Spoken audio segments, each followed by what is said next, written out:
দর্শক, বিরতির পর আবার আপনাদের স্বাগত জানাচ্ছি আমাদের আজকের ইয়াং নাইট অনুষ্ঠানে। আমাদের আজকের আলোচনার টপিক দুঃখী মানুষের মুখে হাসির জন্য। আর এই বিষয়ে কথা বলছেন আমাদের সাথে আজকে তাইফ ভাই।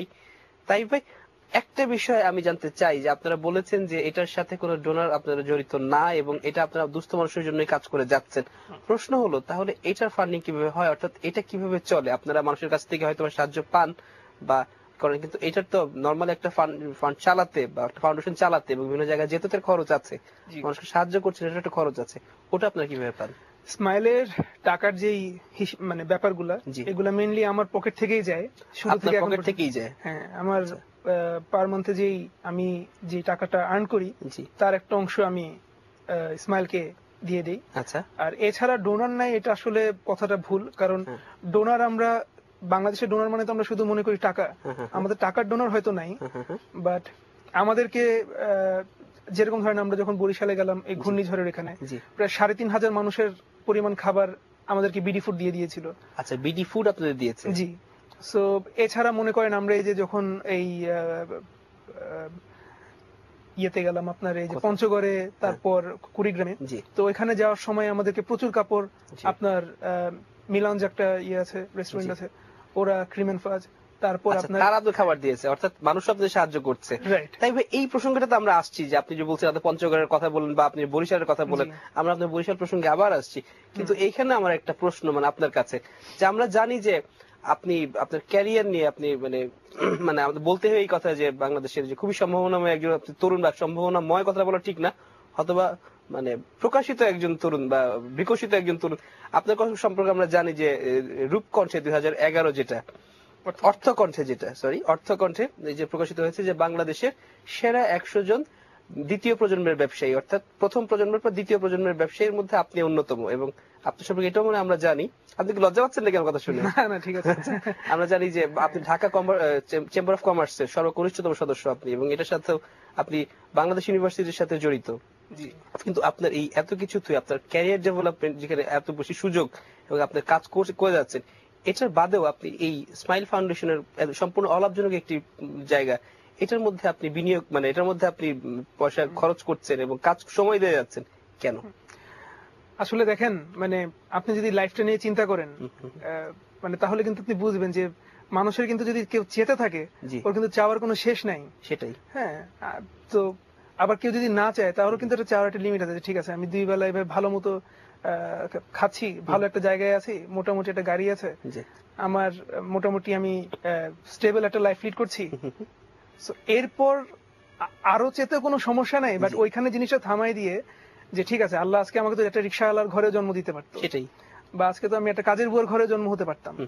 সো তখন আমি কি করতাম? তখন তো আমাকে কেউ আসলে হেল্প করতো কিনা, বা আমার পড়াশোনা বা আমার অন্যান্য, আমি যদি অসুস্থ হতাম তাহলে আমাকে কে দেখতো? এখন যেমন আমি আল্লাহর রহমতে আমি যে ফ্যামিলিতে, আমার এগুলা পড়াশোনা নিয়ে চিন্তা করতে হয়নি বা ওইগুলা।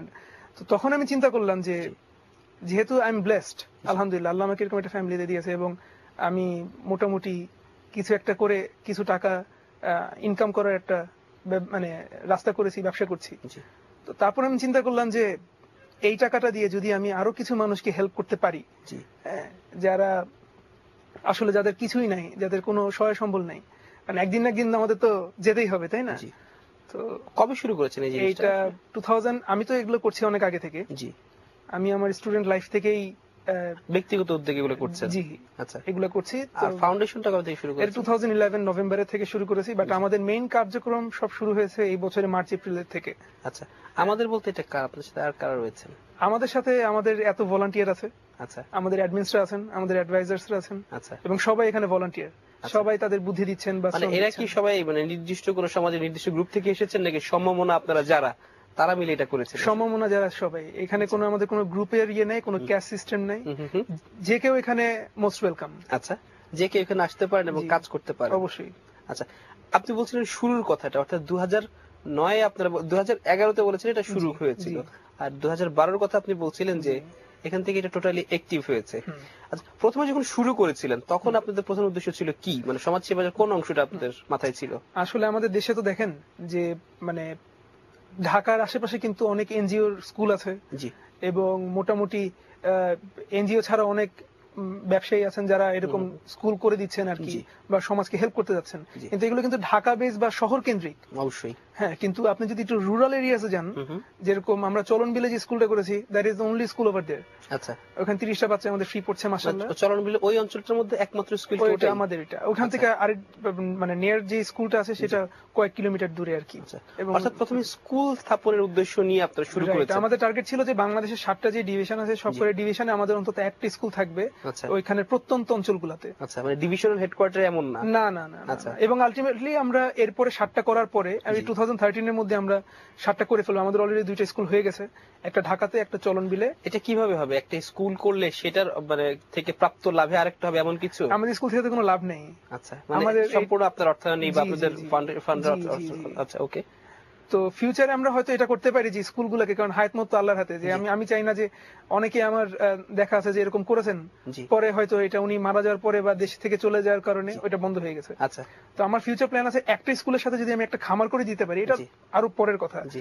যেটা আমার প্ল্যান আছে আর কি ইনশাআল্লাহ। মানে স্কুলটা স্বাবলম্বী হয়ে থাকলো, স্কুলটা স্বাবলম্বী হয়ে তার খরচে সে চলতে পারলো। রাইট। আচ্ছা, এবং ওর সাথে সাথে এলাকার কিছু মানুষও স্বাবলম্বী হয়ে গেল। আচ্ছা, তারাও এটার মধ্যে কর্মে নিযুক্ত হতে পারলো এটার সাথে। ওই বাচ্চাগুলোর গার্জিয়ান গুলা আচ্ছা যারা আছে। আচ্ছা, স্কুল সম্পর্কে আমাদের আর কিছু প্রশ্ন আছে, তাই ভাই কিন্তু তার আগে আমরা একটা দর্শকের ফোন রিসিভ করবো। জি, আসসালামু আলাইকুম দর্শক। হ্যালো। হ্যালো, আসসালামু আলাইকুম। আমি যাত্রাবাড়ি থেকে সিরাজুল ইসলাম বলছি। জি, সিরাজুল ইসলাম ভাই, প্রশ্ন করুন আপনার। জি, আমার প্রশ্নটা হচ্ছে যে আমরা মধ্যবিত্ত মানুষ জি। দুঃখী মানুষের মুখে হাসি ফোটানোর জন্য কি করতে পারি? মধ্যবিত্ত মানুষ মধ্যবিত্ত মানুষ দুঃখী মানুষের মুখে হাসি ফোটানোর জন্য কি করতে পারেন? ধন্যবাদ সিরাজুল ভাই, যাত্রাবাড়ি থেকে আপনাকে অনেক ধন্যবাদ। তাইব ভাই, একটা প্রশ্ন যে আমাদের দর্শক করেছেন যে যদি মধ্যবিত্ত হন তাহলে তার কিভাবে কাজ করার সুযোগ রয়েছে এখানে? আপনি আপনার ঘর থেকে শুরু করেন। আপনার ঘরে হয়তো যে দারোয়ানটা আছে জি। বা আপনার পাশে যেই অসহায় মানুষটা আছে, ওকে হয়তো আপনি, আমরা তো জাকাত দিই তাই না? জি। জাকাতে আমরা, আমাদের দেশে একটা ট্রেন্ড কি যে শাড়ি দাও, কাপড় দাও। আলটিমেটলি এগুলো কিন্তু তাদের একসময় ছিঁড়ে যাবে, একসময় হয়তো তারা বিক্রি করে দিতে পারে তাদের আচ্ছা। পেটের দায়ে। So, আমার কথা হলো যে 100টা লোককে শাড়ি কাপড় বা 10টা লোককে শাড়ি কাপড় না দিয়ে, এটা ইসলামে বোধহয় বলা আছে, আমি শুনেছি, যে ওই টাকাটা আপনারা একজনকে দিয়ে দেন, যাতে করে একটা রিক্সা কিনে দেন আচ্ছা, বা 2টা ছাগল কিনে দেন। মানে একজনকে দিলে সেটা যেন তার স্বাবলম্বী হবার মতো উপযুক্ত হয়। Right right. আচ্ছা, তাই ভাই আমাদের আরেকটা ফোন, আমরা দর্শকের ফোন রিসিভ করবো আরেকটা। জি। জি, আসসালামু আলাইকুম দর্শক। আসসালামাইকুম। আচ্ছা, আমি হাসি বলছি গুলশান থেকে। জি। স্মাইল ফাউন্ডেশনের অ্যাড্রেসটা প্লিজ, আর হচ্ছে ফোন নাম্বার যদি থাকে। আচ্ছা, ধন্যবাদ আপনার প্রশ্নের জন্য। স্মাইল ফাউন্ডেশনের অ্যাড্রেস এবং ফোন নাম্বার। আপনি আমাদের ওয়েবসাইটে গেলেই আমাদের সাথে যোগাযোগ করতে পারবেন। জি। আর সবচেয়ে ভালো হয় যদি আপনি আমাদের যে গ্রুপটা আছে ফেসবুকে, সেখানে যদি জয়েন করেন। আপনি ফেসবুকে শুধু স্মাইল ফাউন্ডেশন লিখলেই আপনারা আমাদের লিংকটা পেয়ে যাবেন। আচ্ছা, আমরা মনে হয় আমাদের আমাদের স্ক্রিনে আপনাদের স্মাইল ফাউন্ডেশনের ওয়েবসাইটে দেখতে পাচ্ছি, এবং দেখতে পাচ্ছি। এবং স্মাইল ফাউন্ডেশনের ঠিকানাটা কোথায়? এটা নিচে আপনার দেখেন একটা গ্রুপ, ওই যে জয়েন গ্রুপ দেওয়া আছে ফেসবুকের একটা জয়েন আওয়ার গ্রুপ। জি, জি। এটা আসছে না এখন পুরোপুরি। জি। আচ্ছা, এখানে কি ঠিকানাটা, আপনার ঠিকানাটা যদি মুখ দিয়ে বলতেন কাইন্ডলি। হ্যাঁ, এইটা আসলে আমাদের ঠিকানা হলো, আপাতত আমাদের হেডকোয়ার্টার হলো ঢাকার যে আমরা স্কুলটা করেছি জি। সেখানেই। ঢাকার এটা হলো স্কুলটা কোথায় এটা? এটা হলো আপনার রায়ের বাজার বধ্যভূমি যেটা আছে, জি। ওর অপোজিটে এখানে। আচ্ছা, জি। অর্থাৎ ঢাকা বিভাগের স্কুলটা আপনার ওখানে রয়েছে? ওইখানে করেছি, কারণ আসলে ঢাকার মধ্যে তো এরকম প্রত্যন্ত অঞ্চল আমরা পাই না। আর ঢাকার স্কুলটাকে, এটা আসলে আমাদের একটা মডেল স্কুল হিসাবে আমি এটাকে করবো আর কি ইনশাল্লাহ, যেখানে আমার বাচ্চারা শুধু ইংলিশ জানবে না, হয়তো অন্যান্য যা কিছু আছে আমার প্ল্যান আছে আর কি ইনশাল্লাহ করার। আচ্ছা, তাই ভাই আমরা দর্শকের আরেকটি ফোন এসেছে, আমরা ফোনটা রিসিভ করবো। জি, আসসালামু আলাইকুম দর্শক। হ্যালো, আসসালামু আলাইকুম। আমি উত্তর থেকে আজহার বলছি। জি ভাই, প্রশ্নটি করুন প্লিজ। জি, আমার প্রশ্ন হচ্ছে যে এই যে শীতকালে দুঃখী মানুষদের প্রধান দুঃখের কারণ হচ্ছে যে শীত বস্ত্র না পাওয়া। জি। আমরা এই যে দুঃখী মানুষদেরকে শীত, যেমন কম্বল, সোয়েটার, এগুলো দিয়ে সাহায্য করতে পারি। তো এইভাবে সাহায্য করতে হলে কি করতে হবে? রাস্তার মধ্যেই তো দিয়ে দেওয়া যায় না, এজন্য কি করতে পারি আমি তাই জানতে চাচ্ছি। আচ্ছা, ঠিক আছে, ধন্যবাদ আপনার কোশ্চেনের জন্য। দেখেন, আমরা কিন্তু ঢাকা শহরে প্রায় সবাই, মানে আমরা মানে বাংলাদেশি যারা আছে, আমাদের সবারই কিন্তু মনটা সফট। জি। মানে রাস্তায় যদি আমরা দেখি যে একটা বাচ্চা কাপড় নাই বা একটা বৃদ্ধ লোক যার সেরকম শীতের কাপড় নেই, শীতে কষ্ট পাচ্ছে, আমাদের কিন্তু সবার ইচ্ছা করে তাকে একটা কাপড় দেওয়ার। সেটাই। বাট আলটিমেটলি কি হচ্ছে, ঢাকা শহরে ওই একটা লোকে দেখা যাচ্ছে 20 বার কাপড় পাচ্ছে। সো মানে বারবার একটা লোককে দেওয়ার কোনো কিন্তু মানে হয় না। সে হয়তো একটা রেখে বাকি 19টা বিক্রি করে দিচ্ছে তার খাবারের জন্য। বা হ্যাঁ, তো আমাদের এখান থেকে প্ল্যান হলো যে আমরা সবসময় ঢাকার বাইরে যেসব জায়গাগুলো আছে, যেগুলো যেরকম আমরা যখন পঞ্চগড়ে গেলাম ওইখান থেকে কিন্তু হিমালয় দেখা যায়।